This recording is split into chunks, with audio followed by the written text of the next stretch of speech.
네, 이제 마지막 발표인데요. 계속해서 영국의 컴퓨팅 교육을 위한 교사 전문성 강화에 대한 발표를 들으시겠습니다. 이 시간에는 영국의 컴퓨팅 교사 대상 인증제를 설계하셨고 또 다양한 교사 역량 강화 프로젝트를 추진하고 계신 킹스 컬리지 런던의 수 센턴스 교수님을 모시겠습니다. 큰 박수로 환영해 주시기 바랍니다.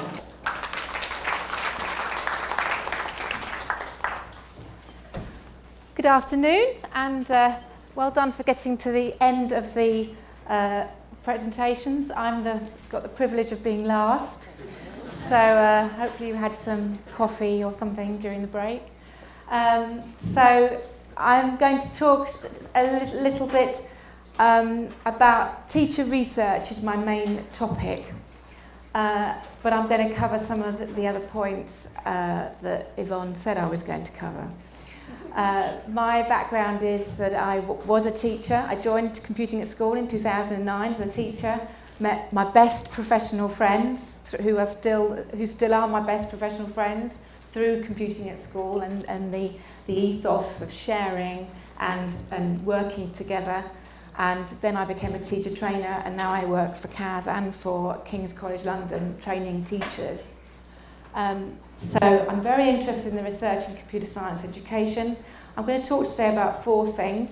Firstly, I'm going to just recap on our professional development model to show where teacher research comes in, and with a little bit about the master teachers as well. Secondly, I'm going to talk about why we need research in computer science education. And thirdly, I'm going to talk about our new teacher research programme. And fourthly, if I've got time, I'll mention our new accreditation programme for teachers that we've just set up.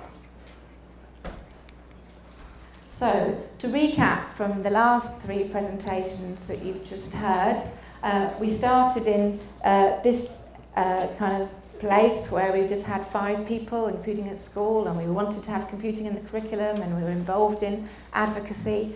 And here we are, amazingly, we had computing started in the curriculum in September last year. So we were a year into our new curriculum of computing from ages 5 to 16. It's a really exciting time to be working as a teacher and a teacher trainer in this subject area in England. We use a lot of the ideas, as Yvonne has identified, around sharing and communities of practice. This is really because we don't have the top-down structure that you have here. We don't have teachers compulsorily released for training. We don't have a specific set of resources to use. Teachers, if they need training, need to go and ask their head teacher if they can have some time off. They need to kind of negotiate their own, whatever needs they have. They have to look for training opportunities. And so working in that kind of environment, this is a sort of model that works well. But we now have lots of training opportunities from various sources for teachers. We have lots and lots of different resources for teachers, and so we're trying to support the teachers delivering the new content. But I very much agree with one of the previous speakers who talked about type 1, type 2, type 3 teachers, because first of all, we had CAS populated with lots of these type 1 teachers who were just, born enthusiastic for computing, it seemed, and we kind of with type 2 teachers, and our challenge is to kind of motivate and support the type 3 teachers who are having now to deliver computing in the curriculum. So just to give a background to the professional development, that we have a programme that's funded by the Department of Education called Network of Excellence, and through that we have recruited nearly 400 master teachers across England, and these teachers have 2 different roles. One is to see what the needs are in their community and to train and to offer training after school for local teachers according to particular needs. And we find that there are regional differences, and obviously there's primary teachers and secondary teachers. And also master teachers go into schools and support on an individual basis and do mentoring and more individualised support with local schools. So we have master teachers who are a resource for other teachers, and we have universities. There are 80 universities in England who've signed up to support computing at school through the Network of Excellence, through running events for teachers. And different universities have different strengths, and we really value everybody's contribution. For example, the University of Kent that actually runs the website for us for nothing. So, and then we have the hubs that Yvonne is very involved with, and we have lead schools. So this is a network. This is aiming for excellence in computer science teaching. And I think Yvonne's talked about this particular slide already, and so, but I'll just say we have got a paper on the bottom there that we wrote about how the Network of Excellence, the Master Teachers, works, that you have picked up from Yvonne's talk, that one of the things that we're trying to do is empower teachers. Our teachers do have quite a lot of autonomy, but we're trying to empower them through their own dealings with other teachers for their own career development and for their own confidence and development as teachers. So this is our model of professional development that we have, and just go through that little animation again. So we have these various elements that teachers can access, all within this community of practice. We have training, we have mentoring from master teachers, we have this idea of cascading knowledge. University trains master teachers train teachers. But the areas, my responsibility areas, are trying to build up research in CAS and accreditation. So I talk about teacher research, and basically this was already covered beautifully earlier by one of the presentations, that we do need lots and lots of research in this area. In my university there's a huge team of people who've been researching science education for ages, and people who've been researching mathematics education for ages, and we don't have pockets of people really now that are focusing so much on computer science education in school, but we need to know the answers to lots of questions, because I've heard even this afternoon people saying, we think that this works. We have an idea that working with unplugged materials is good, that pair programming is good, that moving this way from visual programming to text-based programming, that seems a good methodology. We need some evidence to support teachers so that we do the best by our students, because we need to give our students the best education that we can. So we need research in this area, and I've identified two particular areas. So we need to know, as teachers, we need to know how to teach as effectively as we can. Obviously it depends on your learners. Now Lee Schulman back in the 80s developed the different types of teacher knowledge. There are others actually apart from these, like curriculum knowledge, but these are three. Your knowledge of the subject is your content knowledge. Your knowledge of how to teach generally is your pedagogical knowledge. But there is this other area, the PCK, the pedagogical content knowledge, which is how you teach your particular subject. And so people now are starting to research the area of the pedagogical content knowledge for computer science, which is the sort of things I was talking about before, is how do we support, to teach programming in a way that helps students to progress. What's the correct order to teach aspects of programming? What's the correct balance of unplugged and coding, and how does computational thinking, how can that be taught if in the classroom? So this pedagogical content knowledge is very important. Another area of research is understanding the learner's point of view.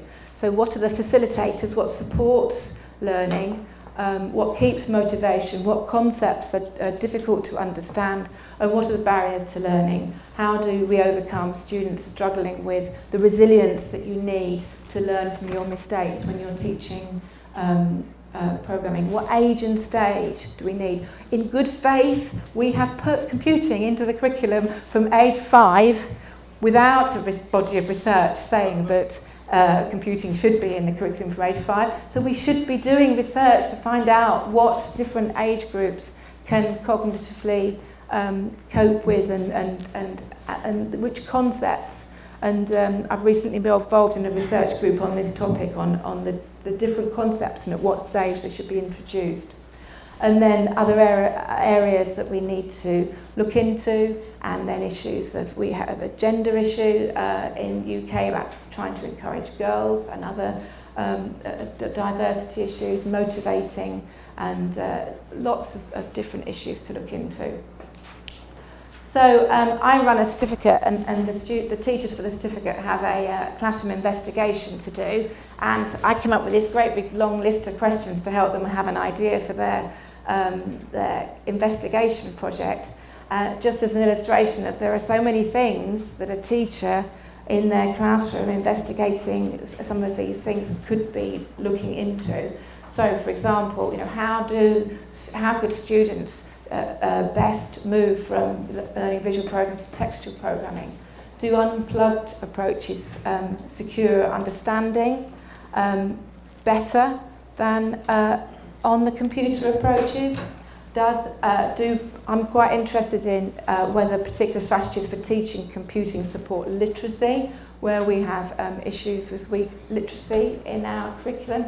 Just working in pairs or working in collaboratively, support students, just articulating the program that you're trying to write, that kind of verbalising what you're saying, is that actually supporting the process of understanding how to use the various structures in the code?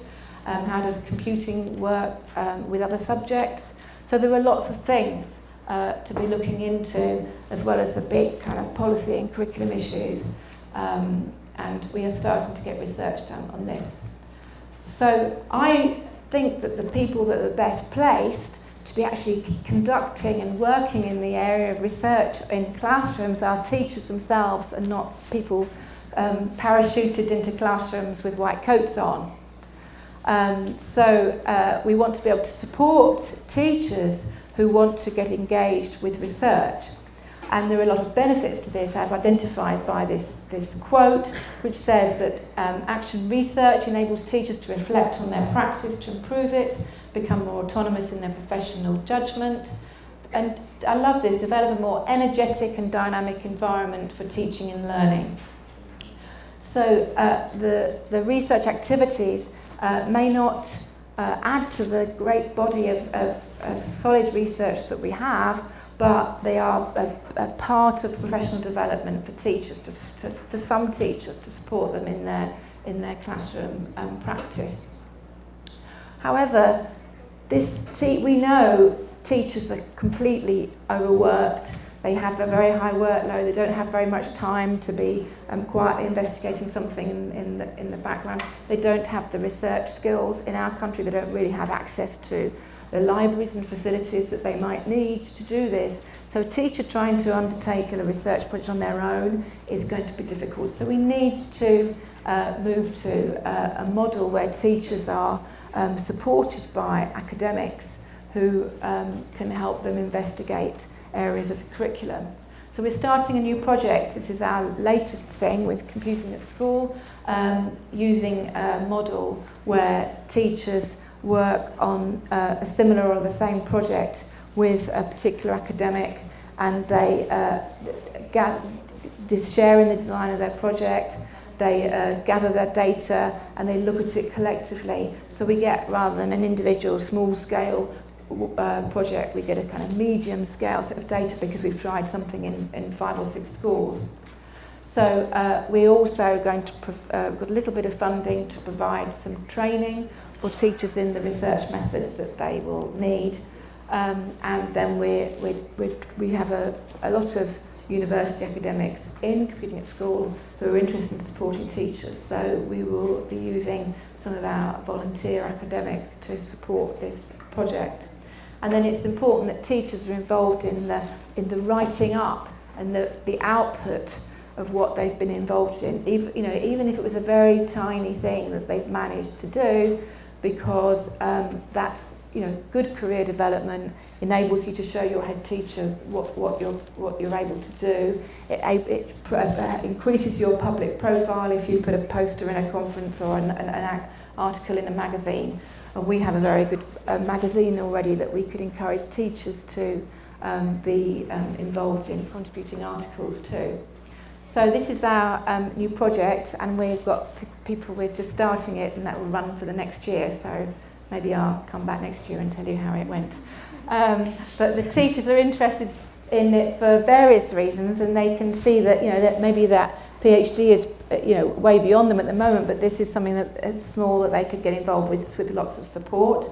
So these two quotes come from teachers who want to be on this program, saying that they realise how beneficial it is for their own development, for their school, and particularly for their students, because it supports the learning of their students. So that was all I was going to talk about in regards to teacher research.